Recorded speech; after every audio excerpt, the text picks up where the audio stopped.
Hello to all of you. आज हम discuss कर रहे हैं इलेक्ट्रोलिसिस के टॉपिक के बाद फैराडे लॉ ऑफ इलेक्ट्रोलिसिस।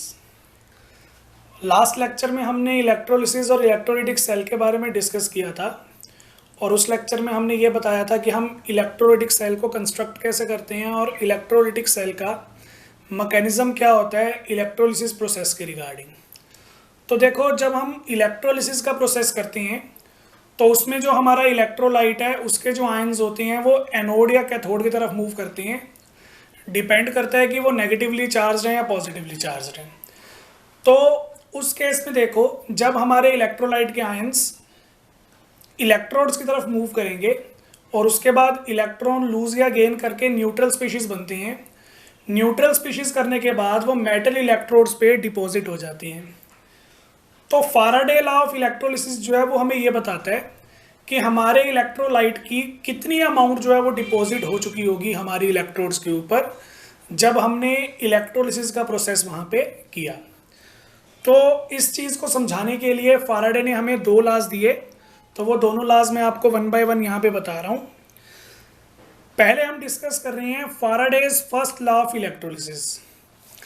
जो फैराडे का फर्स्ट लॉ है इलेक्ट्रोलिसिस का, उसमें हमें ये बताया गया कि हमारी इलेक्ट्रोड्स के ऊपर इलेक्ट्रोलिसिस के प्रोसेस में कितना मास जो है हमारे इलेक्ट्रोलाइट का वो डिपॉजिट हुआ, वो डिपेंड करता है कि हमने कितनी क्वांटिटी जो है इलेक्ट्रिसिटी की पास की थी हमारे इलेक्ट्रोलाइटिक सॉल्यूशन से। यानी कि the amount of mass deposited on the electrodes is directly proportional to the quantity of electricity passed through the electrolyte. अगर आप इलेक्ट्रोलाइट के अंदर से ज़्यादा इलेक्ट्रिसिटी पास करवाओगे तो ज़्यादा से ज़्यादा इलेक्ट्रोलाइट का मास जो होगा वो इलेक्ट्रोड पे डिपॉजिट होगा। अगर आप कम इलेक्ट्रिसिटी जो है वो पास करोगे इलेक्ट्रोलाइट्स के बीच में से तो वहाँ पे इलेक्ट्रोड्स के ऊपर कम मास जो है वो डिपॉजिट होगा। तो ये हमारी थ्योरेटिकल स्टेटमेंट है Faraday first law of electrolysis की। अगर मैं आपको इसकी मैथमेटिकल फॉर्म बताऊं तो सपोज करो कि हमारा जो इलेक्ट्रोलाइट है उसका W ग्राम जो है इलेक्ट्रोड्स के ऊपर डिपॉजिट हो गया जब मैंने Q अमाउंट ऑफ इलेक्ट्रिसिटी जो है यानी कि Q कूलम्स जो है वो मैंने पास किए। Q यहाँ पे रिप्रेजेंट कर रहा है चार्ज को। तो मैंने कितने कूलम्स इलेक्ट्रिसिटी के पास किए, तो W ग्राम जो हमारे इलेक्ट्रोलाइट का मास डिपॉजिट हुआ वो डायरेक्टली प्रोपोर्शनल होगा Q कूलम्स ऑफ इलेक्ट्रिसिटी के। तो हमारे पास आ जाएगा amount of the substance is directly proportional to the amount of electricity. जब प्रोपोर्शनल हटाएंगे तो क्या लगाएंगे, कांस्टेंट लगाएंगे। तो हमने प्रोपोर्शनल हटाया और कांस्टेंट यहाँ पे लगा दिया Z।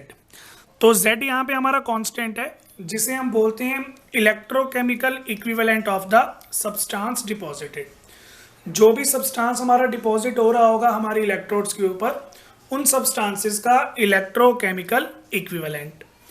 तो ये मेरे पास मेरा रिलेशन आ गया। अब इस रिलेशन में अगर मैं Q की वैल्यू 1 पुट कर दूं, यानी कि मैं 1 कूलम चार्ज जो है वो या 1 कूलम इलेक्ट्रिसिटी जो है वो पास करवाऊंगा, तो मेरे पास Q की वैल्यू 1 हो जाएगी तो W आ जाएगा Z के इक्वल। तो यहाँ से मैं इलेक्ट्रोकेमिकल इक्विवेलेंट की डेफिनेशन दे सकता हूँ। Electrochemical equivalent of a substance is defined as mass of substance deposited when electricity equal to 1 coulomb is passed through the electrolyte। Electrochemical equivalent जो है हमारा वो इक्वल होता है अमाउंट डिपॉजिटेड के जब हम 1 कूलम इलेक्ट्रिसिटी जो है वो पास करेंगे हमारे इलेक्ट्रोलाइट के थ्रू। तो ये हमारे पास हमारा Faraday first law of electrolysis है। देखो यहाँ पे अगर मान लो फर्स्ट लॉ के अकॉर्डिंग कोई न्यूमेरिकल आता है तो उस न्यूमेरिकल में हमें सबसे पहले हमारे Z की वैल्यू निकालनी पड़ेगी इलेक्ट्रोकेमिकल इक्विवेलेंट की। और इलेक्ट्रोकेमिकल इक्विवेलेंट की वैल्यू कैसे निकालते हैं ये मैं अभी आपको आगे बताऊंगा। उसके अलावा हमें ये भी पता करना होगा कि हमने कितने कूलम्स चार्ज जो है वो पास किया। तो हमारे पास एक फिजिक्स में बेसिक सा रिलेशन था 10th क्लास में कि current is equal to charge upon time. तो जहाँ से हमारे पास Q की वैल्यू आ जाएगी करंट इंटू टाइम। करंट हमें यहाँ पे लेना होता है एम्पियर्स के अंदर और टाइम हमें यहाँ पे लेना होता है सेकेंड्स के अंदर। तो हमारे पास यहाँ से Q आ जाएगा। Z को निकालने का रिलेशन मैं आपको भी आगे बताऊंगा। दोनों की वैल्यू पुट करके हम ये पता कर सकते हैं कि कितने ग्राम जो है हमारा इलेक्ट्रोलाइट डिपॉजिट हुआ है हमारे इलेक्ट्रोड्स पे। ठीक है, इस फॉर्मूला के अलावा एक डायरेक्ट फॉर्मूला भी है हमारे पास, और वो डायरेक्ट फॉर्मूला जो है वो मैं न्यूमेरिकल्स के अंदर ज़्यादा प्रेफर करता हूँ। मैं फाराडे फर्स्ट लॉ के अकॉर्डिंग जितने भी न्यूमेरिकल्स आपको सॉल्व करके दिखाऊंगा या जितने भी न्यूमेरिकल्स सॉल्व किया करूँगा, मैं वो उस दूसरे फॉर्मूले के अकॉर्डिंग सॉल्व करता हूँ। वहाँ पे मुझे थोड़ा सा ईजी रहता है न्यूमेरिकल्स को सॉल्व करना और इस इक्वेशन को पूरी तरह से समझना। तो फाराडे फर्स्ट लॉ ऑफ इलेक्ट्रोलिसिस में अमाउंट ऑफ मास डिपॉजिटेड को निकालने के लिए मेरे पास एक और रिलेशन है। वो रिलेशन हमारे पास क्या है, उस रिलेशन को मैंने याद किया हुआ है Amit, AMIT, Amit by no fail. NF यहाँ पे क्या शो कर रहा है, नो फेल। तो यहाँ पे मैं क्या करूँगा, A और M के बीच में इक्वल लगा दूंगा। Amount of the electrolyte deposited उसको कैलकुलेट करने का ये एक फॉर्मूला मैं और यूज़ कर लेता हूँ। A यहाँ पे क्या शो कर रहा है, A यहाँ पे हमारा शो कर रहा है amount of the electrolyte deposited, कितनी अमाउंट डिपॉजिट हुई है जो हमें कैलकुलेट करनी होती है। M है molecular mass of the electrolyte, I है यहाँ पे करंट, T है यहाँ पे टाइम सेकंड्स के अंदर, करंट हमारा एम्पियर्स के अंदर था। N यहाँ पे होता है नंबर ऑफ इलेक्ट्रॉन्स लॉस और गेन ड्यूरिंग द प्रोसेस। जब हमने इलेक्ट्रोलाइट का मास जो है या इलेक्ट्रोलाइट के आयंस जो हैं वो इलेक्ट्रोड पे डिपॉजिट किए, तो कितने इलेक्ट्रॉन वहाँ पे लूज या गेन हुए वो हमारी N की वैल्यू होगी। सपोज करो हमारे किसी प्रोसेस में मास डिपॉजिट करते टाइम 2 इलेक्ट्रॉन लूज हुए या गेन हुए, तो वहाँ पे N की वैल्यू जो है वो क्या आ जाएगी, 2 आ जाएगी। और F हमारे पास यहाँ पे क्या है, F हमारे पास है यहाँ पे फाराडेज कांस्टेंट, जिसकी वैल्यू हमें याद रखनी होती है जो होती है 96487 कूलम्स। तो ये काफ़ी टिपिकल सी वैल्यू है न्यूमेरिकल पॉइंट ऑफ व्यू से। तो इसको थोड़ा सिंपल बनाने के लिए हम क्या करते हैं, इसको मान के चलते हैं 96,500 कूलम्स। तो ये वाली वैल्यू आपको याद रखनी है जो हम न्यूमेरिकल्स के अंदर यूज़ करेंगे। तो आप ये वाला फॉर्मूला भी यूज़ कर सकते हो amount of the electrolyte deposited निकालने के लिए। ये फॉर्मूला ऊपर वाले फॉर्मूला के रिस्पेक्ट में काफ़ी सिंपल जो है वो मिलेगा, और इस फॉर्मूला से फिर आप न्यूमेरिकल्स को ईजिली और डायरेक्टली जो है वो सॉल्व कर सकते हो। तो ये हमारे पास हमारा पहला लॉ था, फाराडे फर्स्ट लॉ ऑफ इलेक्ट्रोलिसिस। फिर हमारे पास आ जाता है फाराडेज सेकंड लॉ ऑफ इलेक्ट्रोलिसिस।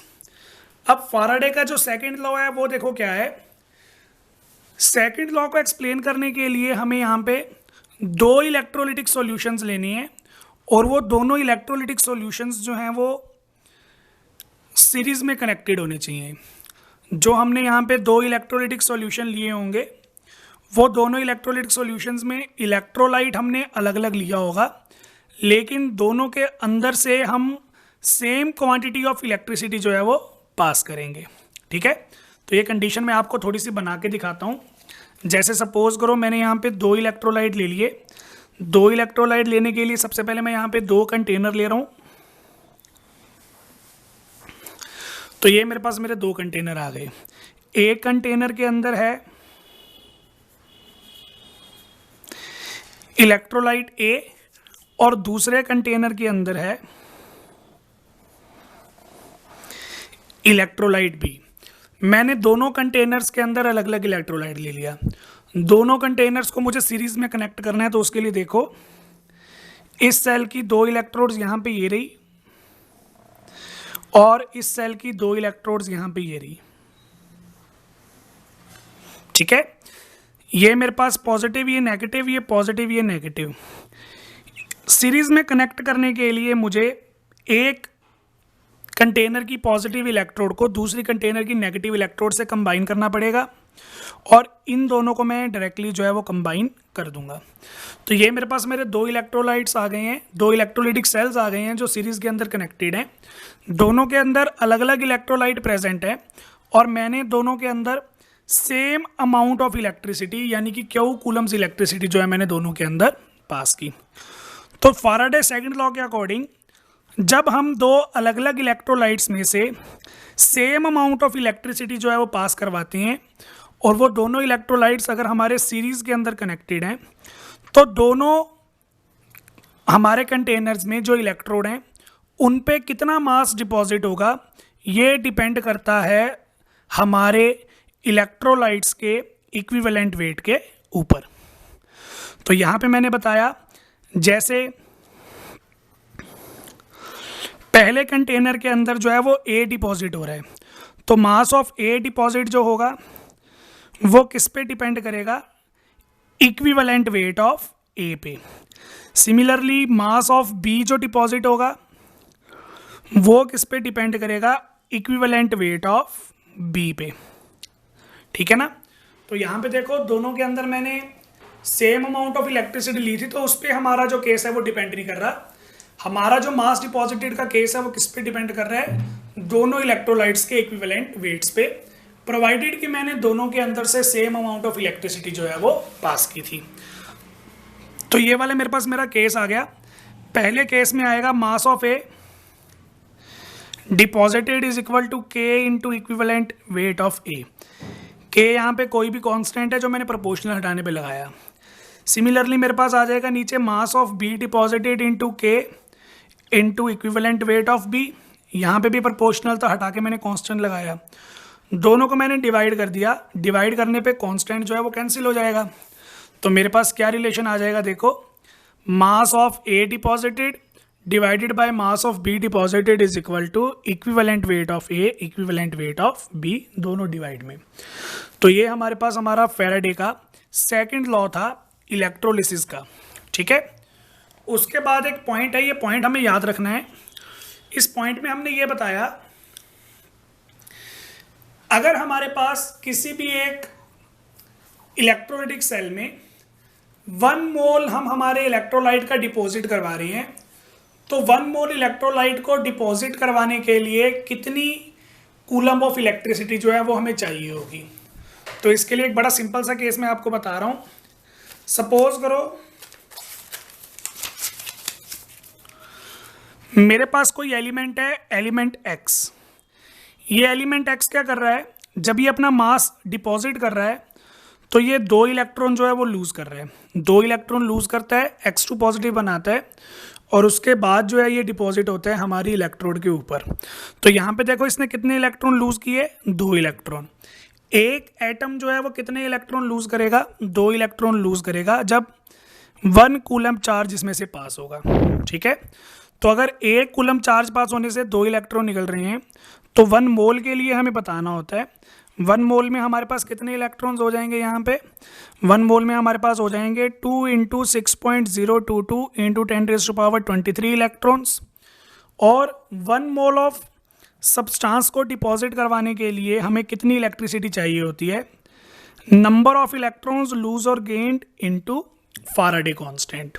जैसे इस केस में 1 मोल ऑफ एक्स को X2 पॉजिटिव में कन्वर्ट करके डिपॉजिट करने के लिए 2 फैराडे इलेक्ट्रिसिटी हमें चाहिए होगी 1 मोल के लिए। 1 मोल सब्सटेंस को डिपॉजिट करने के लिए कितनी कूलम्स चाहिए, 2F कूलम्स ऑफ इलेक्ट्रिसिटी हमें चाहिए।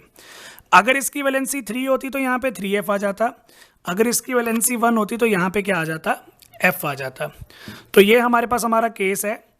If n electrons are involved in the electrode reaction, then passage of n Faradays of electricity will liberate 1 mole of the substance. जितने भी इलेक्ट्रॉन आपके इन्वॉल्व हो रहे हैं रिएक्शन के अंदर, उतने फैराडे आप इलेक्ट्रिसिटी वहाँ पे ले लोगे, ताकि आप 1 मोल ऑफ सब्सटेंस को जो है वो लिबरेट करवा पाओ या डिपॉजिट करवा पाओ हमारे इलेक्ट्रोड्स के ऊपर। नेक्स्ट है हमारे पास हमारा Z निकालने का फॉर्मूला। Z हमारा था इलेक्ट्रोकेमिकल इक्विवेलेंट।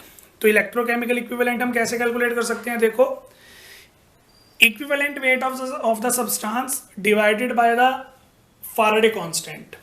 तो हमें हमारे सब्सटेंस का इक्विवेलेंट वेट लेना है, उसको फैराडे कांस्टेंट से डिवाइड कर देंगे तो हमें Z की वैल्यू मिल जाएगी।